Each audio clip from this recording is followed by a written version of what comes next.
سے پوچھا گیا نا نماز کے بارے میں کہ نماز پڑھنے کا طریقہ کیا ہونا چاہیے کہ ہمیں اور خیالات نہ آئیں.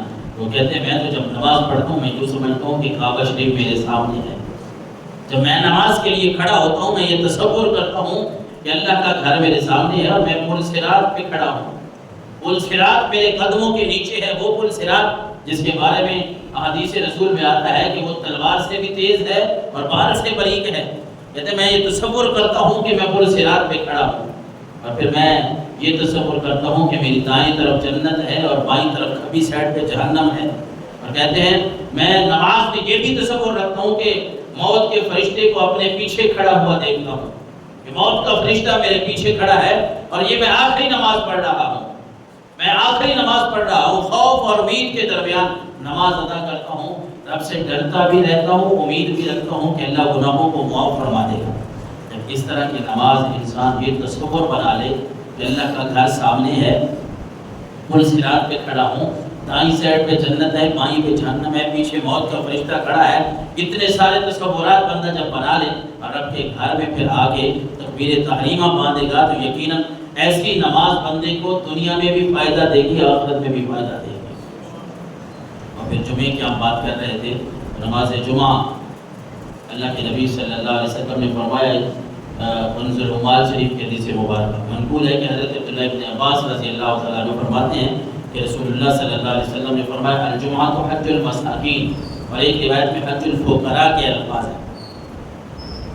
یہ حج کا سیزن آنے والا ہے، ہر بندے کی خواہش ہوتی ہے کہ میں حج کروں، اللہ کے گھر جاؤں، وہاں جا کے میں رب کے سامنے جھکنا سیکھوں، وہاں جا کے میں اللہ کے گھر کے سامنے کھڑے ہو کے نوافل ادا کروں، نمازیں پڑھوں، وہاں بیٹھ کے رب کے گھر کو دیکھوں، حج کے جو دیگر ارکان ہیں وہ ادا کروں.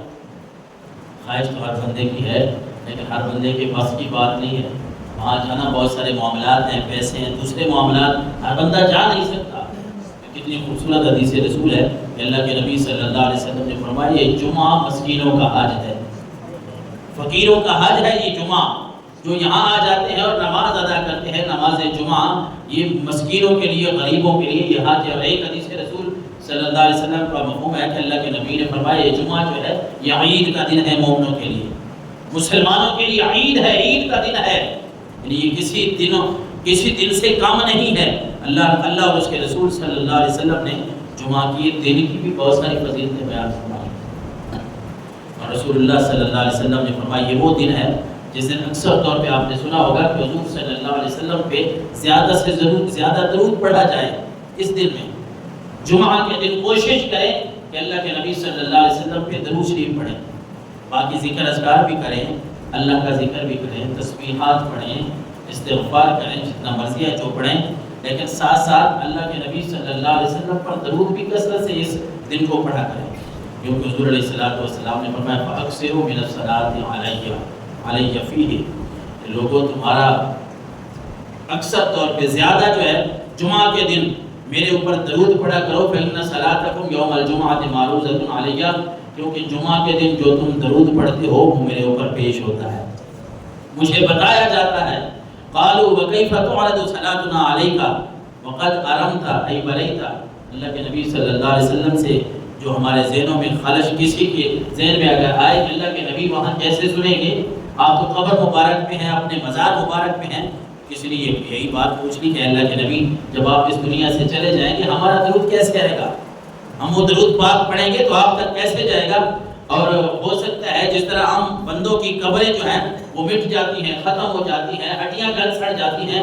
اللہ کے نبی صلی اللہ علیہ وسلم نے فرمایا ان اللہ حرم علی الارض ان تاکل اجسامنا، کہ اللہ نے زمین پر یہ حرام کیا ہے کہ وہ نبیوں کے جسموں کو کھائے.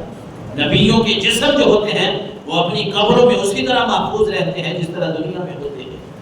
اور یہ حدیث مبارکہ آپ کو ابو داؤد شریف میں 1047 نمبر پہ ملے گی کہ اللہ کے نبی فرما رہے ہیں جمعے والے دن مجھ پہ کثرت سے درود پڑھا کرو کہ تمہارا یہ درود پاک پڑھنا مجھ تک پہنچتا ہے. اور وہ بندہ کتنا خوش نصیب ہے.